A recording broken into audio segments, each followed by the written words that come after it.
할렐루야. 우리가 지난주에 은혜 가운데 추석 부흥회를 잘 마쳤습니다. 여러분 은혜 많이 받았나요? 부흥회 때 여러분들이 개인적으로 받은 은혜가 있고 또 결심이 있을 겁니다. 믿음의 결심들이 있을 겁니다. 있어요, 없어요? 예. 하나님께서 우리에게 은혜를 주신 것은 내가 받은 은혜가 개인적인 유익으로 끝나는 것이 아니라 이 은혜를 통해서 하나님 나라를 확장하고 복음의 진보와 교회 부흥을 위한 것이라는 것을 기억하시길 바랍니다.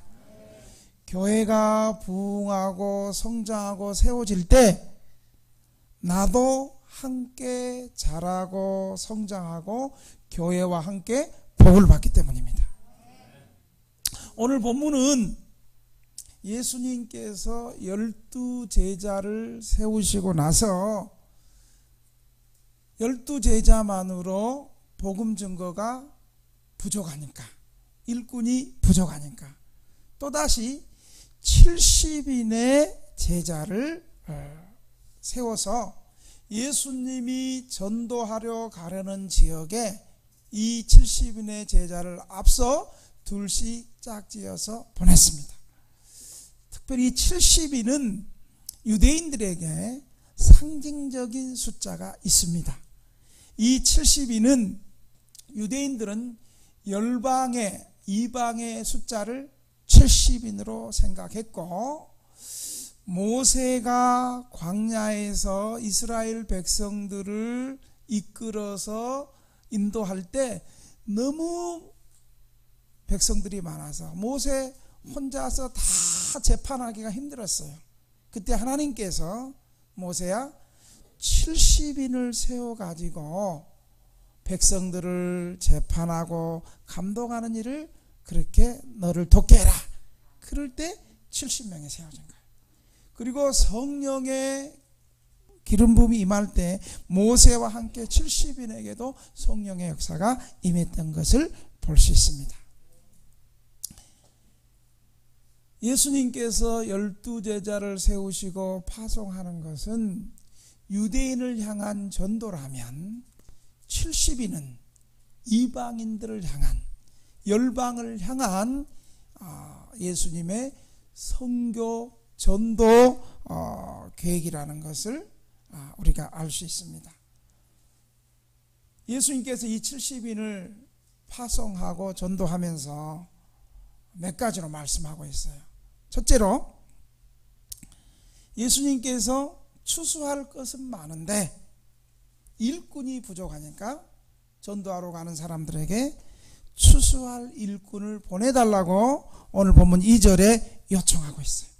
이르시되 추수할 것은 많되 일꾼이 적으니 그러므로 추수하는 주인에게 추수할 일꾼을 보내주소서 하라. 예수님께서 추수할 일꾼을 보내달라고 얘기하는 거예요. 70인의 제자를 선택하고 전도하러 보내는 이 파송은 이 상징적으로 유대인들만 구원하는 것이 아니라 유대민족을 넘어서서 이방을 향한, 열방을 향한 세계 선교 사역을 말하는 겁니다. 이것은 예수님 당시에 일꾼이 부족하니까 더 많은 일꾼을 보내달라고 기도하는 거예요. 이것은 예수님 당시의 기도만 아니라 오늘 21세기를 살고 있는 모든 교회들에게도 일꾼을 파송해서 전도하기를 원하시는 주님의 영혼 구원의 마음인 거예요. 이것은 2000년 전에 예수님이 70인 제자들에게 니네 전도해라 이거 끝난 것이 아니라 우리 등대교회도, 우리 교회에도 해당되는 말씀이에요.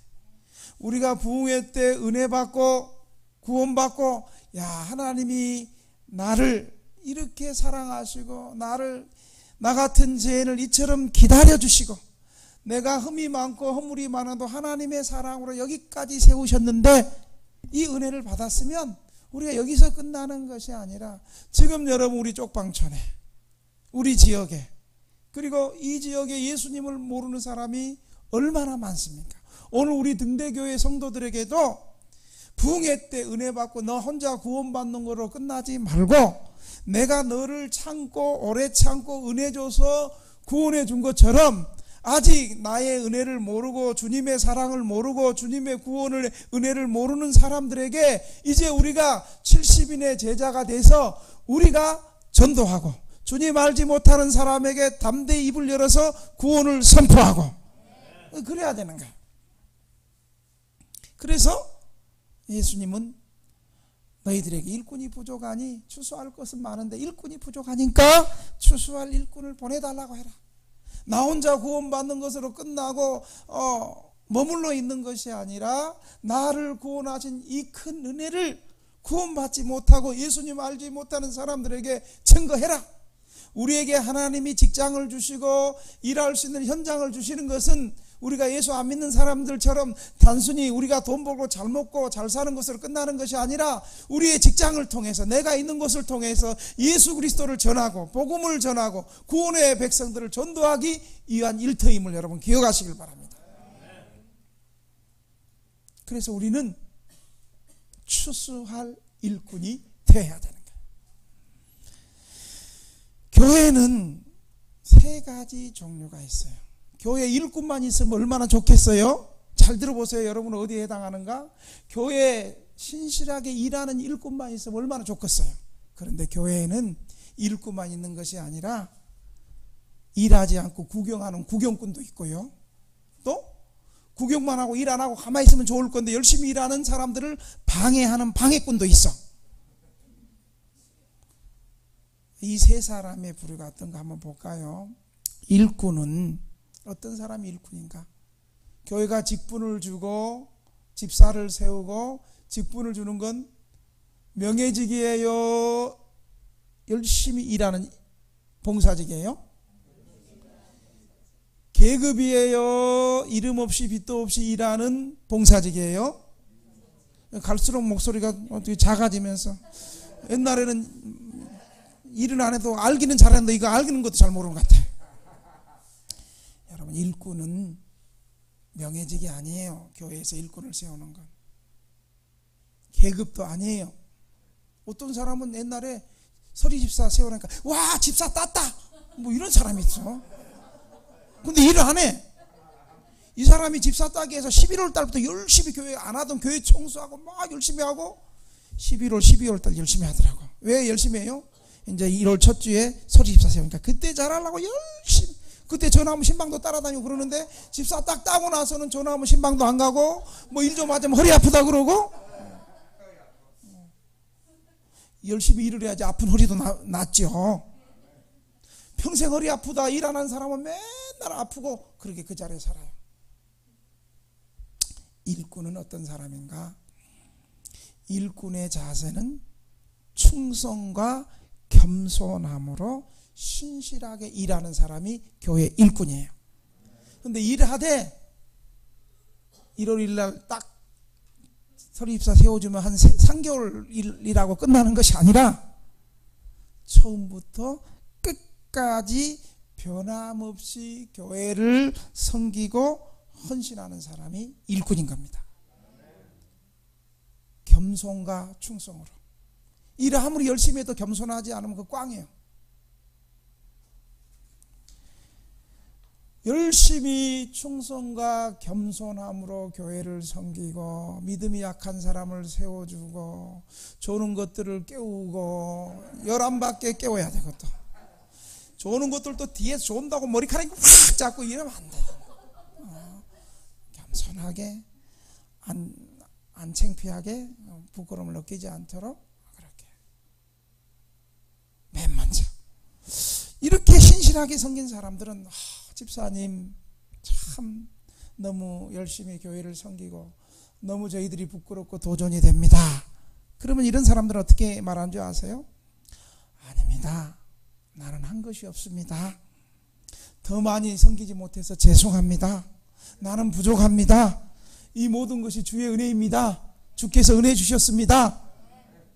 사람들이 칭찬할 때 겸손히 자기 자신을 나타내지 않고 십자가 아래 숨는 사람이에요. 여러분, 우리 최복희 이사장님 1년에 한 번씩 우리 교회 와서 또 선교 보고하고 또 우리 간증할 때 뭐라고 얘기해요? 인사 정정하면서 눈에는 눈물이 걸썽걸썽해요. 여러분, 더 많이 섬기지 못해서 죄송합니다. 더 많이 섬겨야 되는데 더 많이 섬기지 못해서 너무 죄송합니다. 더 자주 찾아받고 더 많이 섬겨야 되는데 이거밖에 못해서 죄송합니다. 그러면서 우리 성도들 한 사람, 아니 본죽처럼 우리 교회 섬기는 개척에서부터 지금까지 갈수록 많이 섬기고 말없이 섬기고 성실하게 섬기고 최선을 다해서 섬기는 단체가 어디 있어요? 그런데도 늘 말할 때 겸손하잖아요. 고기 뻑뻑 듣고 내 이만큼 섬겼으니까 이럽니까? 표정을 봐도 겸손하게 목사님, 성도님 더 많이 섬기지 못해서 죄송합니다. 그러면서 눈물이 물가가 이 눈가에 눈물이 맺혀 있고, 우리 본주 기업이 잘 된 것은 가난한 여러분들이 우리 본주 기업을 기도해 주셔서 저희들이 이렇게 잘 됐습니다. 근데 그 말 할 때마다 우리 찔리잖아. 우리는 먹기만 많이 먹었고 받기만 많이 받았지 실제로 그렇게 우리가 기도 많이 해줘서 우리는 사실 그렇게 안 했잖아요. 여러분, 최고 충성스럽게 섬기는 사람은요, 자신을 나타내지 않아요. 이렇게 섬길 수 있게 하신 것이 주님의 은혜고, 하나님이 축복해 주시고 건강 주시고, 그저 나는 별로 한 거 없었는데 하나님께서 이렇게 은혜 주셔서 이렇게 했습니다. 이것이 일꾼의 모습이고 자세인 거예요. 구경꾼이 있어요. 교회에 이런 사람, 일꾼만 있으면 교회가 얼마나 좋겠어. 근데 구경꾼이 있어. 이 구경꾼은 뭐예요? 말 그대로 구경만 하는 거예요. 헌신도 없고 봉사도 없고 교회 그냥 겨우 왔다 갔다 그저 가는 거예요. 이런 사람들은 예배 시간에 항상 지각하고 설교 시간에 항상 졸고, 미안한 사람 축도 끝나면 도망가는데 좀 뻔뻔한 사람은 또 끝까지 기다려서 교회 주는 밥 받고 교회 주는 거 선물 다 받고, 11조를 뭘 하겠어. 11조를 입만 아프지. 주일 성수 매주 하겠어. 11조와 주일 성수는 없어. 주일날 한 번 교회 나와주고 한 달에 한두 번 교회 한 번 나와준다고 생각해. 이것이 구경꾼이에요. 더 나아가서 구경꾼만 되면 좋겠는데 방해꾼이 있어요. 방해꾼이. 이 사람들은 그냥 구경꾼, 자기가 못하면 가만히 있으면 되는데 다른 사람이 열심히 하면 배 아파하는 사람이에요. 특별히 나보다 늦게 교회 나온 사람이 믿음의 열심을 가지고 주일 예배뿐만 아니라 수요 예배, 금요 예배 나오고 11조도 막 하고 그러면 배가 아파가지고 왜 그런 거 왜 하냐고. 지가 안 하면 가만히 있으면 되는데, 나보다 늦게 나온 사람이 자기보다 신앙이 잘하고 성장하면 제대로 된 사람 뭐 해야 돼요? 회개해야 되잖아요. 아하, 나는 교회 나온 연수가 많고, 그런데 나보다 늦게 나온 사람이 저렇게 주님 앞에 열심으로 믿음 생활 잘하려고 그러고, 나는 11조도 못하는데 저 나오자마자 11조 하고, 참 부끄럽다. 회개해야 되겠다. 고쳐야 되겠다. 이러면 일꾼 됐지 벌써. 그런데 자기 신앙 연수만 자랑하고 배 아파하고 헌신도 섬김도 없고. 여러분, 왜 구경꾼이 되고 왜 일꾼이 되었을까요? 은혜 받을 때 은혜 받지 못하고요. 교회가 부흥회합니다. 교회가 수련회 갑니다. 그러면 늘 일꾼들, 은혜 받는 사람들은요, 휴가 내가지고 어떻게든 수련회 참석하려고 그러고 은혜 받으려고 그러고 교회 공동체 함께 가려고 그러고. 그런데 이 구경꾼, 방해꾼들은 평소에 놀고 있다가 수련회 간다고 하면 나 직장 잡았어요 못 가요 이러고 있어. 지금까지 놀다가 이제 직장 또 가야 된대. 또 그런 사람들 같은 경우는 제가 또 권면하면, 은혜 받을 사람은 예 목사님 휴가 받고 제 수련회 가겠습니다. 여러분, 은혜 받을 때 은혜 받지 못하면 구경꾼이 되고, 구경꾼의 도가 넘으면 성장하지, 믿음이 자라고 성장하지 않으면 방해꾼이 되는 거예요. 은혜 받을 때 은혜 받지 못하고, 믿음이 성장할 때 성장하지 못하고, 봉사하고 헌신의 자리에 서지 못하니까 다른 사람들이 은혜 받고, 다른 사람들이 성장하고, 다른 사람들이 헌신하고, 다른 사람들이 봉사하니까 시기하고 질투하고, 그럼 가만히 회개하고 가만히 있으면 되는데 자신이 못하니까 사람들을 방해하는 거예요. 벌써 인상 찌그러지는 사람이 있어 보니까.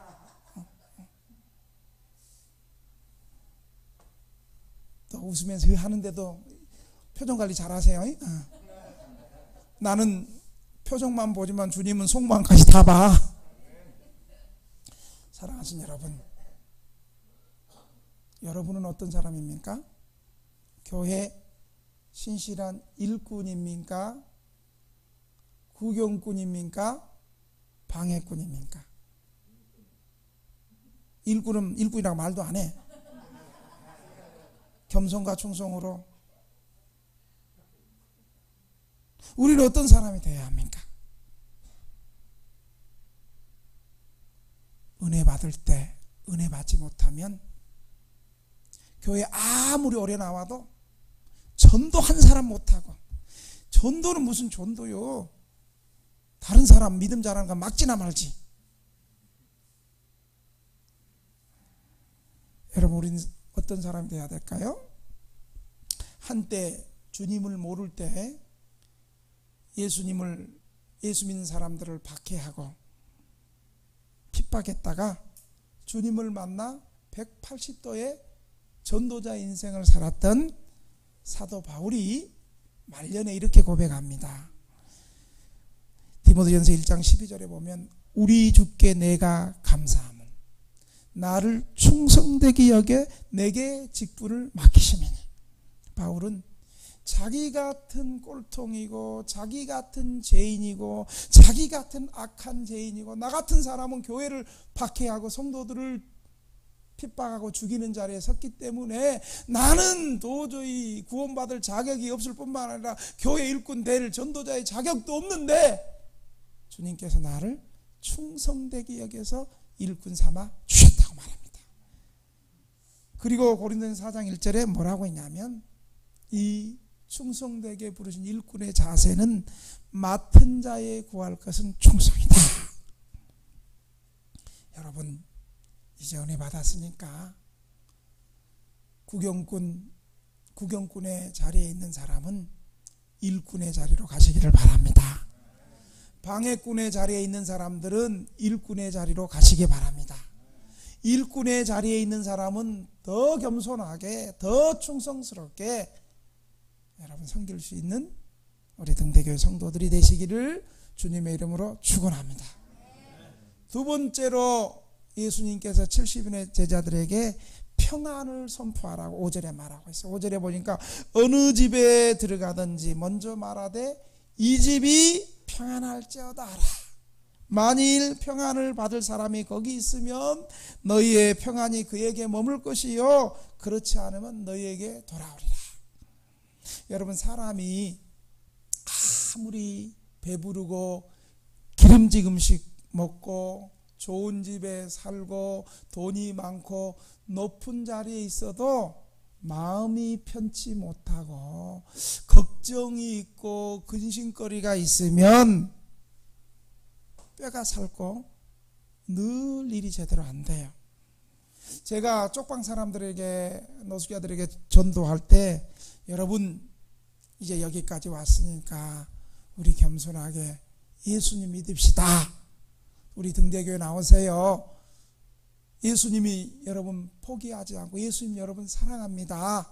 예수님이 특별히 가난하고 힘없고 약한 사람 더 귀하게 여기시고 사랑합니다. 근데 여러분들이 아멘하고 나왔는데 처음부터 그렇게 나온 건 또 아니잖아요. 그러면 대부분 하는 말이 저한테, 목사님 지금 내가 너무 힘들어서 해결해야 할 문제가 있고 마음이 잡히지 않고 너무 힘들어서 교회 못 나옵니다. 그 말을 16년째 하는 사람이 지금까지 있어. 그리고 그 말 하다가 교회 안 나고 죽은 사람도 있어. 아마 처음에 여기 우리 교회 나오시면 여러분들도 아마 그 말 했을 거예요. 그때 제가 그렇게 얘기하죠. 아무개씨, 힘든 거 정리하고 마음 평안하고 교회 나오려면 평생 예수 못 믿습니다. 내 인생이 정리가 안 되고 내 마음이 평안하지 못하고 내 문제를 해결하지 못하고 몸이 아프고 가난하고 힘들 이때 예수님 앞에 나올 때입니다. 예수님 앞에 나와야지 걱정 근심이 떠나고 평안을 주시면서 삶이 정리가 되는 것이지 내 힘으로 다 정리해서 교회 나오는 거 아니라고. 여러분 물어봅시다. 우리 교회 나올 때 술 담배 끊은 사람들 처음부터 내 술 다 끊고 나 담배 다 끊고 교회 나와야지 그렇게 해서 술 담배 끊었어요? 처음엔 술도 먹고 담배도 피고 또 술 먹다가 또 목사님 오면 싹 피해갖고 도망갔다가 또 목사님 가면 또 피고 또 술 먹고 있다가도 저 목사님 오니 같이 잠깐만 나 좀 화장실 좀 갈게 그러다가 목사님 지나가면 또 술 먹고 또 우리 한때 어떻게 했어요? 우리 교회에서 무슨 행사하고 교육자회 할 때도 등대교회 환영합니다 그러면서도 어땠어요? 안내시켜 놓으니까 담배 딱 피고 있으면서 외부 목사님들 그 교회 놓는 담배 딱 이렇게 피우고 있으면서 담배 딱 피우고 어이구 목사님 오시라고 우리 다 그랬잖아요. 처음부터 완벽하게 다 끊고 제가 없어서 교회 나오는 것이 아니라 부족하고 제가 있고 마음이 평안하지 않고 그런 상태에서 내가 연약하고 부족하고 평안함이 없고 힘든 이때 교회 나와서 하나님 말씀 들으니까 하나님께서 마음에 평안을 주시고 죽고 싶다 이런 마음이 있었는데 하나님 말씀 들으니까 하나님께서 말씀 속에 우리 영혼 속에 살고 싶은 마음을 일으켜 주시고 인생이 재미 하나도 없고 막 그런데 교회 와서 예배 들으니까 그냥 내 마음에 열정이 생기고 에너지가 생기고 기쁨이 생기고 소망이 생기고 이러면서 평안해지고 끊어지는 거 아니겠습니까? 사랑하는 성도 여러분, 예수님 앞에 나와야지 걱정 근심이 떠나가고 평안해지고 인생이 정리됩니다. 사랑하는 등대교회 성도 여러분, 평안은 어디서 옵니까? 평안은 어디서 생기는 거예요? 빌립보서 1장 2절에 보니까 하나님 우리 아버지와 예수 그리스도로부터 은혜와 평강이 너희에게 있을지어다. 여러분 사도 바울이 보냈던 바울서신 에베소서든 디모데 전후서든 고린도 전후서든 바울이 보냈던 모든 교회 편지 서두에 보면 공통적인 말이 있어요. 하나님 아버지와 예수 그리스도로부터 너희에게 은혜와 평강과 긍휼과 사랑이 나오는지라 이렇게 말하는 거예요. 그러니까 베드로후서 이 빌립보서 1장이든 빌립보서는 어떤 책이에요? 바울이 복음 전가하다가 빌립보 감옥에 갇혀가고 뒤지게 매맞고 그럴 때 고난받고 감옥에 복음 전하다가 갇혀있는 상황이잖아요. 그런데 바울은 감옥에 갇혀있는데도 뭐라고 얘기하냐면 평안한 거예요. 여러분 사도 바울이 제정신이 아니지 감옥에 갇혀있으면 나를 내 열심히 이렇게 복음 전했으면 하나님이 살아계시면 내 감옥에서 벗어나게 해줘야지. 우린 대부분 그러잖아요. 근데 바울은 반또라이인가 봐. 감옥에 갇혔는데도 밤새 찬송하고 그때 어쩐 찬송을 했을까? 울고 있는 형제여 왜 찬송을 잃었는가. 어둠 속에 찬송은 기적을 부른다고. 바울과 실라가 모르니까 이제 그만. 사도 바울은 감옥에 갇혔는데 밤새도록 내일 죽을지도 모르는데 밤새도록 찬송한 거야. 여러분 이게 사람의 의지로 힘으로 되는 거예요. 감옥에 착 갇혀 있으면 이제 뒤지게 맞고 그러면 이제 완전히 풀 죽어가지고 이렇게 죽는가 보다 내 끝났다 이러는데 바울이 찬송하는 거예요. 담대하게. 그리고 나서 빌립보서를 쓸 때 자기의 그 하나님이 주시는 평안을 경험을 한 거예요. 바울은 옥중에서도 내일 죽을지도 모르는데, 그러면서 바울이 빌립보서 1장 2절에 하나님 우리 아버지와 주 예수 그리스도로부터 은혜와 평강이 너희에게 있을지어다.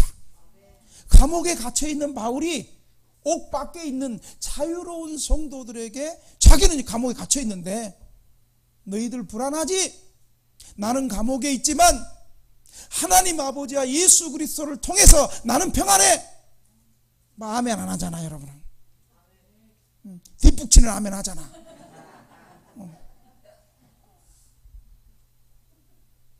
베드로는 또 이렇게 해요. 베드로후서 1장 2절에 보면 하나님과 우리 주 예수를 알므로, 하나님과 우리 주 예수를 알므로 은혜와 평강이 너희에게 더욱 많을지어다. 베드로후서 1장 2절.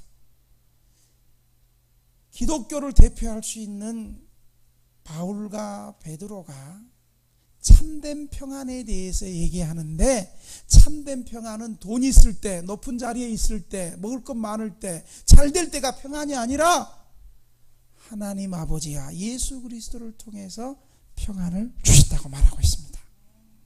평안을 얻으려면 어떻게 해야 돼요?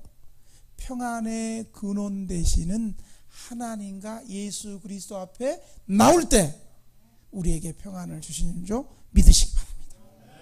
그러니까 여러분, 술 먹는다고 해서, 그치? 내 이름은 얘기 안 하지만 술 먹는다고 해서 평안이 안 되잖아요. 그죠? 그러니까 술 먹고라도, 술 먹어도 평안이 없으니까 술 먹고라도 금요기도 했대 비틀비틀 하면서 나오잖아. 그치? 이거 잘하는 거예요. 술 먹어도 평안이 없고, 돈 있어도 평안이 없고, 새 차 사봐 일주일, 한 달 지나면 확 긋고 나면 평안 없어. 전자제품 아무리 좋은 거 혁이나 사봐, 뜯는 순간에 중고 내버리고 평안이 없어. 택배 올 때까지는 새거 온다 딱 뜯고 나서 한 번씩 먹으면 없지 평안. 그런 거예요. 여러분, 참된 평안은요, 우리 하나님 앞에, 우리 예수님 앞에 나올 때 예수님께서 평안을 주시는 거예요. 그래서 이사야 때 나는 어둠도 짓고 환난도 짓고 평안도 내가 지었나라. 할렐루야. 평안을 만드시고 평안을 주시는 우리 하나님과 예수님 앞에 나올 때 평안이 있는 거예요. 두 번째로 여러분은, 이 평안은 그냥 주문해 오셔서 되는 거 아니에요. 평안을 얻으려면 기도해야 돼요. 빌립보서 4장 6절 7절에 보니까 아무것도 염려하지 말고 오직 모든 일에 기도와 간구로 너희 구할 것을 감사함으로 하나님께 아뢰라. 그리하면 모든 지각에 뛰어난 하나님의 평안이, 하나님의 평강이 그리스도 예수 안에서 너희 마음과 생각을 지키시리라. 여러분, 그러니까 평안을 얻으려면 술 먹는다고 평안 얻어지는 게 아니에요. 평안해지려고 한번 땡긴다고 평안이 얻어지는 게 아니에요. 지금 1층에 있는 게임방에 있는 사람들 평안 하나도 없어. 그거 게임방에 갔다가 평안 얻으려고 가가지고 싸움하고 돈 다 꼴고 나오잖아요. 평안을 얻으려면 게임방 1층에서 2층 교회로 올라와야 돼. 그리고 2층 교회 올라가고 하나님 말씀 잘 듣고 기도해야 돼. 기도할 때 하나님이 평안 주시는 거예요. 하나님을 믿고 예수님을 믿고 하나님 앞에, 예수님 앞에 기도할 때 평안이 많은 거예요.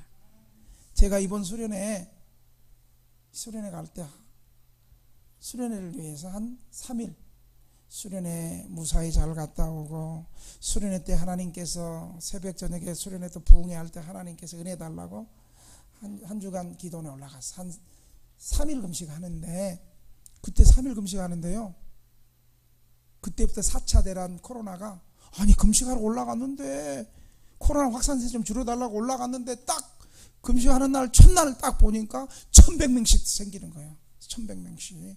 오늘은 3000명 생겼죠. 1100명씩 생기는 거예요. 아니 내가 기도하러 올라왔고 목사가 기도하러 와서 하나님 좀 목사 체면도 좀 생각해서 1100명씩 생기다가도 목사가 올라가면 이제 네 자릿수에서 세 자릿수 좀 떨어져야지.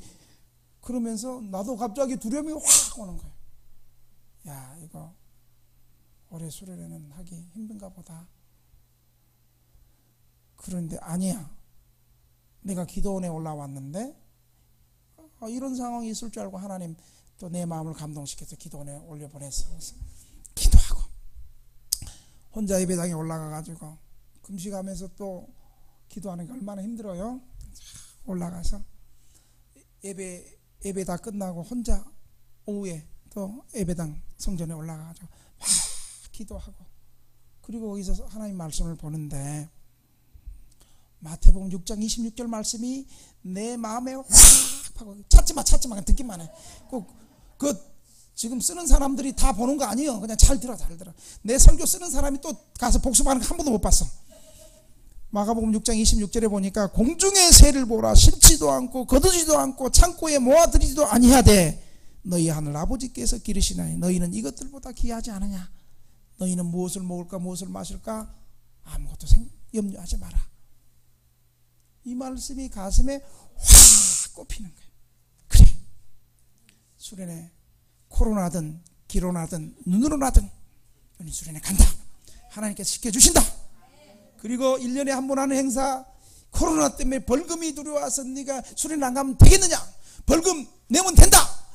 교회 헌금은 이럴 때 쓰는 거다. 그러면서 이제 수련회를 간 거야. 할렐루야. 여러분, 평안을 얻기 원하십니까? 평안을 얻기 원하시면 이렇게 주님 앞에 나와서 여러분의 평안을 요소하는 두려움과 걱정, 근심을 위하여 예수 이름으로 선포하시기 바랍니다. 나를 두렵게 하고 근심 걱정케 하는 어둠의 세력은 예수 이름으로 떠나갈지어다. 여러분, 이 기도해야지 이 우리를 근심하게 하는 것들이 떠나가는 거예요.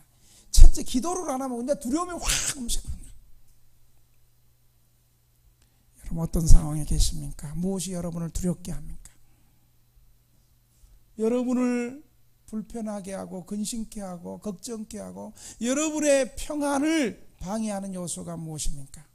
우리 예수님 앞에 나와서 예수 이름으로 선포하시고 기도하시기 바랍니다. 마지막으로 예수님은 70인의 제자들에게 9절에 보니까 병자들을 고치고 하나님 나라가 가까이 왔다 하라. 9절에 보니까 거기 있는 병자들을 고치고 또 말하기를 하나님의 나라가 너에게 가까이 왔다 하라. 우리는 분명히 예수님이 제자들 보낼 때 병자를 고치라고 기도하라고 얘기했어요. 하나님 나라 가까이 왔다고 얘기했어요. 우리는 치유를 믿어야 합니다. 지금도 예수 이름으로 기도할 때 치유의 역사가 일어난 줄 믿으시기 바랍니다. 어떤 믿음 없는 신학자나 믿음 없는 성도들은 아이고 목사님, 이것은 예수님 당대나 성경이 기록되지 않았을 때나 기도하면 병자가 낫고 기적이 일어나고 공급되는 거지, 성경이 다 기록됐는데 무슨 치유가 일어납니까? 천만의 말씀 만만의 공독. 지금도 하나님께서 교회를 통해서 치유를 행하시고 지금도 그렇게 믿는 교회, 공동체, 민족에는 지금도 초대교회 역사 같은 치유의 역사가 일어난 줄 믿으시기 바랍니다. 제가 맨 먼저 개척에서 전도하면서 췌장암 말기 6개월 환자가 치유되는 역사를 경험했어요. 전 지금부터 16년 동안 목회하면서 귀신들이 축출당하고 허리 디스크 나왔고 지금 여기 현장에 다 있잖아. 병든 사람들이 치유되고 우울증이, 불면증이, 여러 가지 각종 질병들이 기도할 때 예수님의 말씀에 예수님 지금도 치유를 일으키시고 지금도 고치실 자를 교회를 통해서 고치신다고 믿는 사람들에게 믿음대로 역사하는 거지. 그래서 저는 우리 교회는 성경이 말하는 치유를 믿어요. 그래서 우리 교회는 금요 기도회 때마다 치유를 선포하고 맨 마지막에 제가 안수기도 해요. 믿음으로 치유를 위해서 기도하고 또 믿음으로 목사의 안수를 받는 사람들에게는 치유가 일어나고 믿지 않는 사람이 일어나지 않아요. 내 책임이 아니에요. 본인들의 믿음이에요. 그래서 저는 믿음으로 예수 이름으로 선포하는 거예요. 믿는 사람에겐 이런 표적이 따르리. 너희가 내 이름으로 귀신을 쫓아내고 새 방언을 말하고 뱀을 짖고 독을 마실지라도 병든 사람에게 손을 얹은 즉 나음을 얻으리라. 제가 이렇게 금요일날 이리 안수해 보면 정말 사모하고 주님께서 오늘 기도 통성으로 기도할 때 주님께서 치유해 주시겠다 하는 사람들은 벌써 달라. 손 얹고 딱 기도하면 그쪽 부에서 두두두두둑 소리가 와. 나. 그리고 저희 개인적으로 난 찾아와서 목사님이 안수할 때 너 어느 부위가 나았어요. 내가 머리가 복잡한데 막 시원해지고 환해졌어요. 3층도 그런 사람이 있었어요? 3층? 3층도 그런 사람이 있었어요? 내가 알아. 때로는 제가 몰라도 나은 사람이 있고. 예수님께서 이 땅에 오셔서 세 가지 사역 가운데 하나가 치유 사역이었어요. 예수님께서 하나님 말씀을 선포하시고 또 그 말씀을 또 가르치시고 그리고 그 말씀이 확증되는 걸 치유를 통해서 보여주셨어요. 그래서 예수님은 하나님의 말씀을 선포하는 곳에 치유하셨고 또 치유하시는 곳에 말씀을 전파하셨어요. 특별히 누가복음에서 강조하는 것이 바로 이거예요. 말씀이 있는 곳에 치유가 있고 치유가 있는 곳에 말씀의 선포가 있었어요. 가르침이 있었어요. 예수님께서 누가복음 3, 4장을 읽어보면 예수님이 이렇게 안식일날 말씀을 선포하다가 귀신 들린 사람을 쫓아내시고 질병을 고쳐주시고 또 어떤 경우는 예수님께서 말씀을 전파하기 전에 먼저 병자들을 치유하시고 그 다음 뭐예요? 그리고 병이 나은 것을 해석해 주시고 말씀을 가르쳐 주시고 이처럼 예수님의 사역은 하나님의 말씀과 치유가 함께 했어요. 그런데 한국교회가 언젠가 치유가 안 일어나고 기도를 안 하고 이런 믿음이 없으니까 치유를 빼버렸어. 말씀만 전해. 교회가 생명력이 있겠어요? 말씀만 전해가지고. 병자가 치유되는 사건은 이 땅에서 지금 예수님과 함께 하나님 나라가 이루어지는 확장되는 표적입니다. 그래서 예수님께서 제일 먼저 말씀하신 것이 회개하라 천국이 가까이 왔느니라.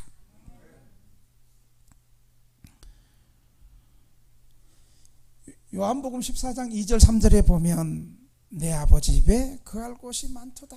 그렇지 않으면 너희에게 일렀으리라. 내가 너희를 위하여 거처를 예비하러 가노니 가서 너희를 위하여 거처를 예비하면 내가 다시 와서 너희를 내게로 영접하여 나 있는 곳에 너희도 있게 하리라. 여러분, 이것은 예수님이 지금 십자가에서 우리 죄를 대신해서 피 흘려 죽으시고 3일 만에 부활하심으로 우리를 천국 백성 삼으시고 우리를 천국으로 인도해 주시겠다는 거예요. 다시 재림에서 오셔서 천국으로 인도해 주시겠다는 거예요. 여러분, 천국은 실제적인 장소예요. 어떤 사람은 천국이 어디 있어? 그냥 서로 사랑하는 것이 천국이고 이 땅에서 서로 용서하고 사랑하고 화평하게 지내는 게 천국이지. 천국이 어디 있어? 뭐 천국을 믿어? 요즘에 21세기에 과학과 문명이 발달하고 이성이 발달하고 합리적인 사회에서 우리 합리적으로 믿어야지. 천국 안 믿는 것들 많아요. 여러분, 예수님이 맨 먼저 회개하라 천국이 가까이 왔노라. 천국은 실제적인 장소예요. 예수님이 천국을 예비하러 내가 가노니 내가 너희를 위하여 거처를 예비하러 가노니 내가 너희를 위하여 거처를 예비하면 내가 다시 와서 너희를 내게로 영접하여 나 있는 곳에 너희도 있게 하리라. 천국을 말씀하셨어요. 예수님께서 이 천국을 이루시기 위해서 우리 죄를 대신해서 십자가에서 피 흘려 죽으시면서 3일 만에 다시 사시면서 우리의 죄를 용서해 주시고 부활하심으로 천국을 이루어 주셨습니다. 예수 믿는 사람들에게 그래서 부활의 소망을 주시고 천국 백성 삼아 주셨어요. 죽은 나사로를 고칠 때도 다 죽었다고 이제 끝났다고 죽은 지 3일 됐다고 냄새 펄펄 난다고 그럴 때도 예수님께서 나는 부활이요 생명이니 나를 믿는 자는 죽어도 살겠고 무릇 살아서 믿는 자는 영원히 살리라. 내가 이것을 믿느냐? 나사로야 나오너라. 나사로 나왔어. 여러분, 천국을 믿습니까? 정말로 믿습니까? 천국이 있음을 믿습니까? 오늘 죽으면 우리에게 천국과 지옥길이 두 갈래가 있음을 믿습니까? 왜 교회에 나옵니까? 외로워서 나오세요? 돈 받기 위해서 나오세요? 아니면 영원한 천국을 믿기 때문입니까? 맞습니다. 그렇습니다. 그래서 주일 성수는 천국 가는 연습이에요. 주일날에 이 세상의 모든 수고를 그치고 하늘의 안식을 맛보는 시간입니다. 여러분, 천국은 실제적인 장소입니다. 예수님께서 천국을 수없이 말씀했습니다. 지옥도 말씀하셨습니다. 그리고 천국을 나사로의 이름을 비유가 아니라 실제적으로 나사로의 이름을 얘기하면서 부자는 이름도 밝히지 않고 천국 가는 나사로의 이름을 밝히면서 주님은 천국과 지옥에 대해서 말씀했습니다. 여러분, 이 천국을 믿으시기 바랍니다. 여러분, 우리가 왜 우리 교회 안에 있는 부족하고 허물이 있는 성도들을 용서해야 됩니까? 사랑하고. 정말 천국을 믿는다면 지금 내 옆에 있는 성도들과 함께 천국 백성이 되기 때문입니다. 함께 천국 가기 때문입니다. 여러분, 우리가 좀 연약하고 힘이 없고 부족하고 그런다 할지라도 우리 교회 예수 믿고 천국 갈 백성들을 함부로 대하고 우습게 대하고 소홀히 대했을 때 딱 갔는데 천국에 가 있어. 예수님과 함께 예수님이 사랑했던 그 천국 백성이야. 그럼 우리 얼마나 민망하겠어요. 아, 내가 그때 더 사랑하고 그때 더 잘해줄걸. 여러분, 우리가 부모 형제 다 가정 해체되고 여기까지 왔잖아요. 네? 예수 안에서 우리 새로운 가족이 진짜 가족이 된 거예요. 저도 7남매 막내인데 어려울 때 진짜 도와주는 사람 가족이 다 못 도와줘요. 어느 일부분 도와줄 수 있죠. 가족이 근본적인 해결 못해요. 우린 다 경험했잖아요. 정말 힘으로 능으로 할 수 없는 거. 실제로 가족이 돈도 다 못 갚아주잖아. 내 빚지고 어려운 일 때 가족이 내 돈도 갚아주고 뭐 돈 빌려주고 조금은 해주겠지. 끝까지 다 여러분의 빚, 여러분 필요한 돈 다 갚아줘요? 가족도 못해, 부모도 못해, 아내도 못해, 자녀도 못해. 우리 아들 아르바이트에서 야 이거 하나 사줘 그래도 겨우 사주더만. 지가 사고 친 거 갚아주고 막 그러고 나니까 겨우 사주더만. 야 하나 더 사줘 그러니까 아빠 이건 안 돼, 아빠 돈으로 사. 아들도 그러더만. 여러분, 우리가 이렇게 같이 신앙생활하는 성도들 함께 믿음 안에서 공동체 생활하고 천국을 믿는 성도들이 이렇게 올 때 정말 천국을 믿는다면 한 사람 한 사람 소중하게 여기고, 여러분 이럴지도 몰라. 나중에 딱 천국 갔는데 나는 지옥에 있고 그 사람 천국 가 있어. 얼마나 민망해. 어? 저런 사람, 내가 전혀 기대하지 못했던 사람이 천국 와서 우리 여기서 있다가 우리가 별로 귀중하게 여기지 않았던 그냥 예배만 살짝 참석하고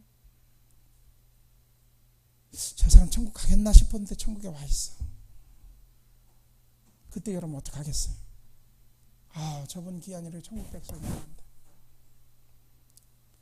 여러분, 우리가 그래서 예수님께서 병자를 고치고 천국이 가까웠다. 사랑하는 성도 여러분, 이 천국 백성이 된 우리는 아직도 천국을 모르는 사람에게 천국을 전도하고 이미 천국 백성 된 성도들을 사랑하고 함께 천국 가는, 함께 예수님 앞에서 예배드리고 천국에서 다시 만날 믿음의 천국 백성을 믿고 귀하게 여기시고 사랑하시고 이 천국을 소망하는 저와 등대교회 성도들이 다 되기를 주의 이름으로 축원합니다. 자, 이 시간 들은 말씀을 생각하면서 여러분, 제가 통성기도 시킬 때 기도를 해야 돼. 이빨 꽉 벌고 있어. 이빨 빠져. 썩은 빠져. 여러분 기도하세요. 어떻게 기도하면, 주님 나 일꾼 되게 해주세요. 구경꾼이 아니고 방해꾼이 아니고 등대교회 진실한 일꾼 되게 해 주시옵소서. 겸손과 충성으로 끝까지 충성하는 믿음의 일꾼 되게 해 주시옵소서. 하나님, 나에게 이런 불안함이 있습니다. 예수님을 통해서 기도할 때 평안이 넘치게 해 주시옵소서. 내가 영원한 천국 백성 되기 위해서 천국 소망 가지고 이 땅에 어떤 어려움과 염려가 있다 할지라도 천국 소망 가지고 믿음으로 끝까지 승리하게 해 주시옵소서. 3분 동안만 주님 한번 부르고 통성으로 소리내서 기도하겠습니다. 주님 한번 부릅니다.